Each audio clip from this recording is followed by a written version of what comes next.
USA Warrior Stories is a not-for-profit organization designed to record, archive, and share videos of veteran stories, to help veterans make a connection with one another and to help us all better understand their sacrifices for our freedoms.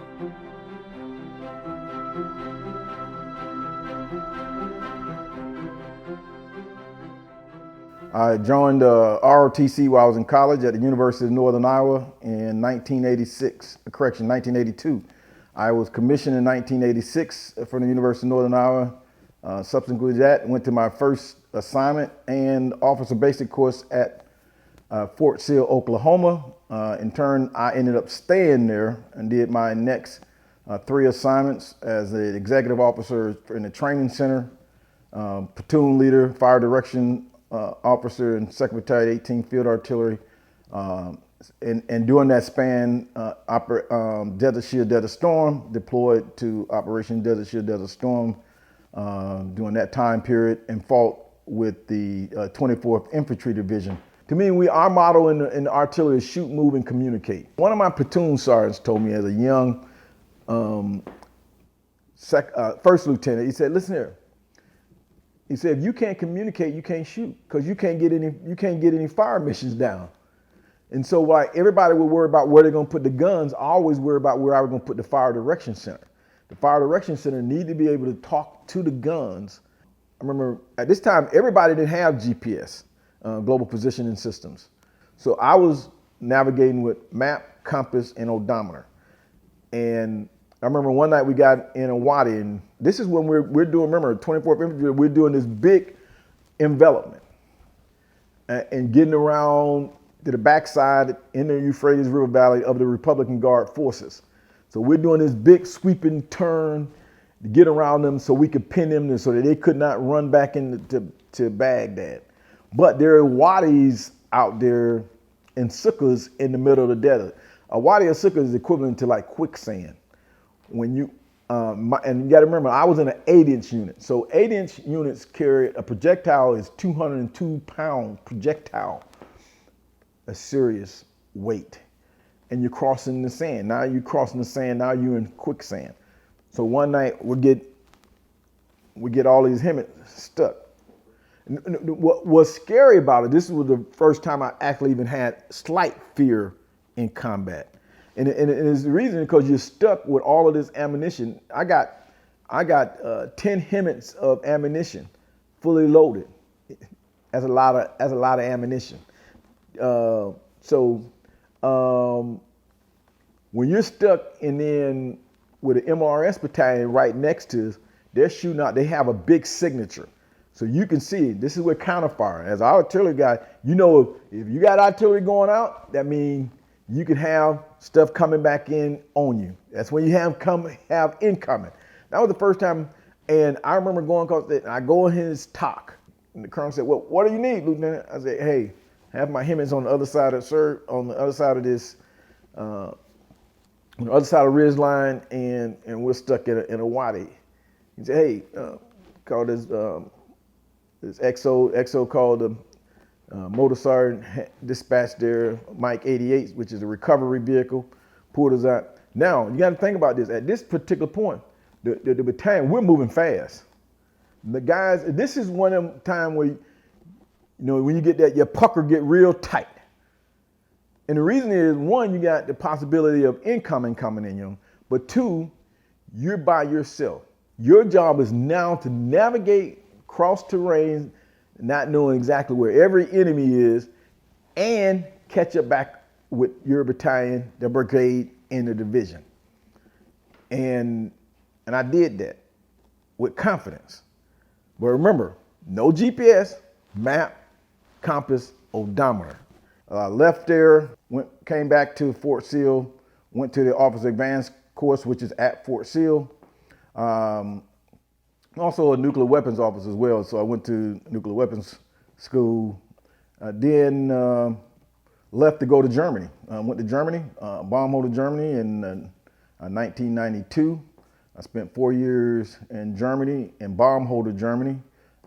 Was old 8th Infantry Division, then changed over to 1st Armored Division. Went to Bosnia, and then redeployed back to the Combined Armed Service Staff School at Fort Leavenworth, Kansas. Left there, went to Readiness Group Atlanta, and right outside of Forest Park, Georgia. Spent 2 years there, basically supporting Reserve and National Guard field artillery units. But my unit in Elberton was part of the NATO Composite Force in Norway. Spent 2 years going back and forth because they had a real world mission. There was what we call a FSP-1, Forward Support Package 1 unit. Should be ready deployed as a National Guard unit at the call. And so going there, I left there, went to Korea for 14 months. They was going through the changing of the old 8th Army, was changing over to the Army Service Component Command. I arrived and I basically wore 3 hats. So I worked for the Army Component Command, the Ground Component Command, and the National Command there for the 4-star general at the time. Left there, I went to the Command and General Staff College and graduate school. Left there, went to the 3rd Infantry Division. Soon as I didn't even unpack my bags for the 3rd Infantry Division, and went straight to Bosnia. As an effects officer, as well as artillery and nuclear weapons officer, we do effects. And so while there, we were basically trying to win the hearts and minds of the people. I remember when I was in Bosnia and the Mujahideen come down, it was very primary. Well, they might kill a whole family and lay them out on the lawn. And the message they were sending was, don't go over there and talk to the Americans. Because remember, we're trying to win the hearts and minds of the individuals that we're trying to coalesce. And they're trying to do everything they're the antithesis of what we're trying to do. And so they make it difficult. And I always feel bad for them people because it's difficult. Went back till we redeployed after a while. Then I became back to Fort Stewart, Georgia, and then left 2001, went to back to Fort Sill, becoming an executive officer for 6th Battalion, 39th Field Artillery, which is a multiple launch rocket system. I then started deploying one of my batteries to Kosovo. This is a little short time frame after 9/11 happened. And so I started preparing to go fight with 1st MEF Marines, and then 5th Corps wasn't going to go for that. So the Army wanted to have their glory. So redeployed back to the division, and then start preparing to go back to Iraq in our subsequent part of Operation Enduring and Operation Iraqi Freedom. Now, when I went back, we went back as a major. I'm the Division Fire Support Coordinator, but I'm doing the job of the 5th Corps. The 5th Corps is the DVARTA commander. The DVARTA commander normally fights the deep fight, but I was fighting the deep fight. And he was doing the traditional field artillery role, making sure that the unit had the logistics that they needed to have. One of my miscalculations was we thought that the Republican Guard forces and the other special operation forces right outside of Jalabal Airfield was just going to surrender. And then we got in a major fight with 3rd Battalion, General Allen's. I mean, we had to expend a lot of HE, high explosive ammunition at that location that we didn't think we were going to expend. Because I had them dropping leaflets and so on and so forth in the area at SOPs, putting out information to basically, hey, leave this area.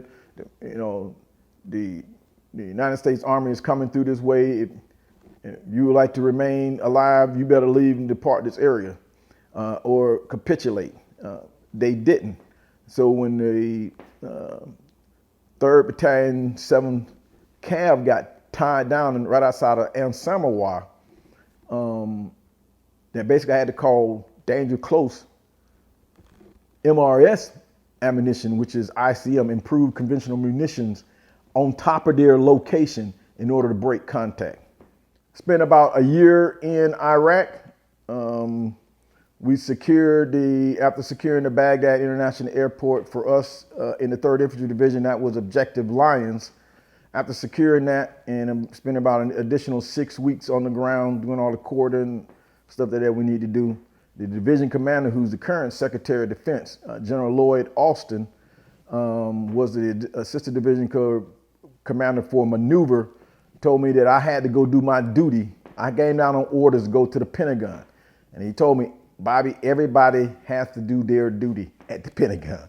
And so he put me on a helicopter, flew me to Doha, and I left. This is about late May of 2003. Spent 3 years at the Pentagon. I went to be the Chief of Administration for the Army Operations Center and the Commandant of the Army Operations Center. The Army Operations Center, or what we call a Resource Situational Awareness Center, is the place I built out. So every desk, every piece of IT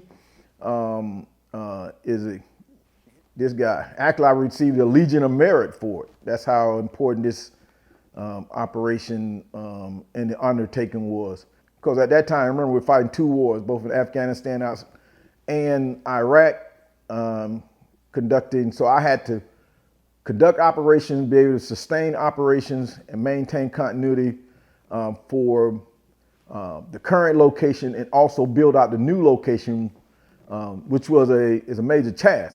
So I left there, decided that I looked at how can I also impact young people if I wasn't going in command. And then I spent a little over 3 years at Howard University as the Professor of Military Science Department Chair and the Commandant of Commander of Troops, so of cadets. Left there and I was going back. My daughter was going to be graduating from high school. I figured I'm about 24, 25 years at finishing, and I went back to the Pentagon to work for the Chairman of the Joint Chiefs of Staff. I was on Operations Team 3. Ops Team 3 is the Marine team. So I was on the Marine team and a deputy to 2 one-star Marine Corps General Sturtevant and General Colonnades. And our team is obviously a joint staff, so a mixture of all services. And my career culminated after that assignment, after 25 years of service, on Ops Team 3 at the National Military Command Center at the Pentagon.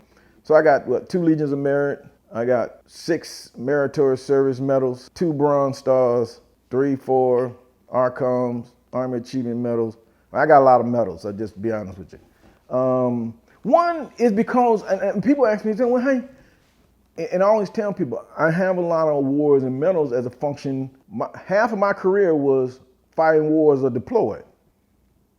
So if you always engaged in wars and battles and deployments, or preparing for to go to major deployments and so on and so forth, if you do well, you'll get a lot of awards. I always believe that we are the best Army because we have the best leaders and the best equipment. It is no secret. We have 3 combat training centers.